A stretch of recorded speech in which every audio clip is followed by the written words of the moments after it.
Hello and welcome to today's Studio Army Review Imperial Guard HQ. I'm going to start here with my version of Castellan Creed.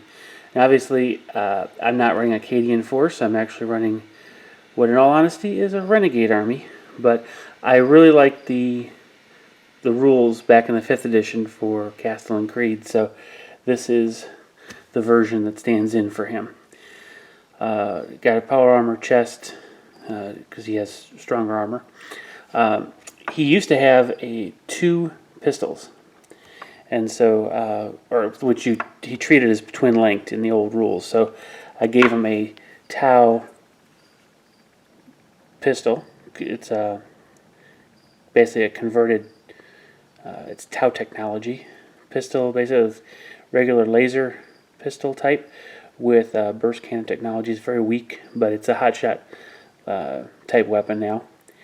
So, and then he had a power sword at the time. He doesn't now, so it's just a close combat weapon. But that was his power sword. Now, those wings are from. Yeah, it didn't come out as nice as I wanted to. This is my first time ever trying to paint feathers. Back in 2012. So I learned a lot since then. But these are from Max Mini. I'll put the link in below. Those are used actually for Polish winged hussars, cavalry from the 1600s, 1700s. And that, since I have a Polish background in myself as well as my army, I just kind of figured it felt real nice to put those in there. So that's my Castellan Creed. In fact, I went so far as his colors: the red greatcoat, the blue pants, and the light tan, or almost it's an ochre color boots, are the colors that you typically saw on those Polish winged hussars. And in fact, on my channel webpage, or the banner, you'll see a picture of the winged hussars charging, and you'll see some of those colors. So that's where the inspiration came here. Now that cloak, reptilian cloak, that's also from Max Mini. Again, I'll put that link in the description below. And that is my Grand Hetman, the one in charge of this, my entire world's army. So that's how I use him. Okay, of course, with that, you can't have Creed really without Kel. So it really is nothing special here, except I did include the Polish symbol, the coat of arms, on the flag, along with the planet's name, Polska, which if you replace that apostrophe with an O, it is Polska, which is the Polish word for Poland. Okay. Now these are two of the models I made back in the 5th edition, when the Master of the Fleet was different than the Psyker, where the two different powers were split between the two. The Officer of the Fleet interrupted enemy reserve rolls, and the Psyker improved your own. Well, now this was my attempt at modeling that. So we have the Air Force officer, and then we have a logistics officer here. This one would have given me bonuses to my reserves, that penalties to the opponent's reserves. Now it's all in one, so he is now my Master of the Fleet. That's how he gets used.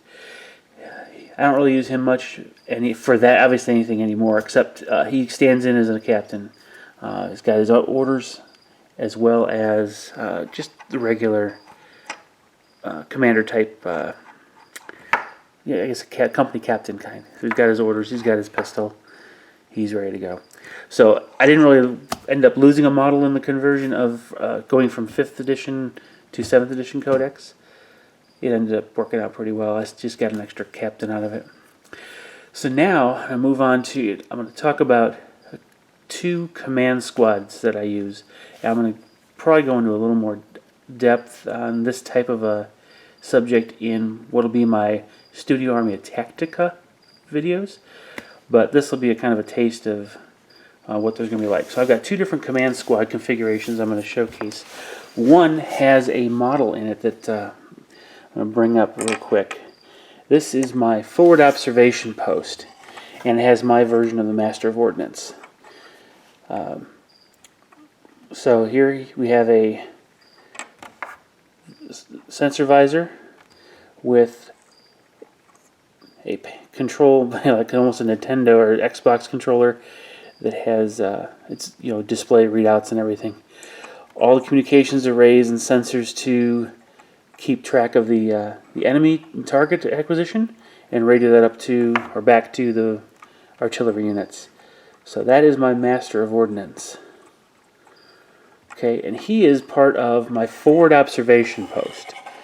So that is made up of a regular command squad with a captain to the left, a heavy bolter in the middle for protection, a medic to the right because they'll be in position and won't be easily accessed, so having their own medic is important, and then a voxcaster in the back. Having a voxcaster really helps when you're trying to give orders from the captain out to other units that are nearby. Just gives you that reroll.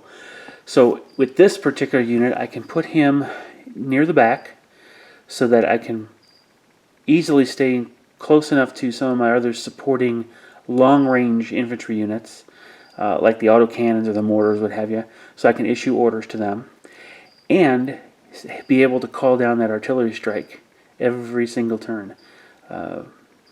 The artillery strike isn't the greatest. It's powerful but inaccurate, so you do have to be a little careful bringing that in. But still, using the theme of a forward observation post, this works out pretty well. It's just 6 models, and I find it's a very good way to build your command squad. In a tactical video I'll talk more about kind of what forward observation posts are and how this fits in well with those themes. So next is my sniper nest. This one, since it's 4 veterans, upgrading 4 different sniper rifles, and that last one is my kind of a cheat. I only had 3 sniper sprues, and so I basically took a bunch of lichen and the driver of a Chimera, mounted a las gun on it, and a scope, kind of make it look like there's a barrel sticking out of that bush, and that's my 4th sniper. So anyway, so there's 2 types of command squads you can use without that can be very useful. Again, these you don't need him up close anywhere. You can keep him far in the back, give covering fire from sniper positions, and still be able to give orders to your squad as well as nearby squads. And that's how both of these command squads will be used. Not so much in the front lines, but in the back supporting. All right. So those are my HQ models I kind of wanted to showcase today. So let me know what you think. Let me know kind of how you build your command squads, if you even build them, you're out to do anything special, and what kind of how do you like to equip your captain? Because over here I do have a bolt gun on my captain here. Over here I just have a regular las pistol.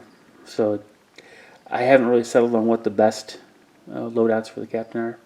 So again, if you like this, hopefully this video gives you some ideas, different ways to look at your command squad, and other HQ options as far as how to use them. And let me know what you think. Go ahead and share, like, and subscribe, and I'll see you in the next video. Bye bye.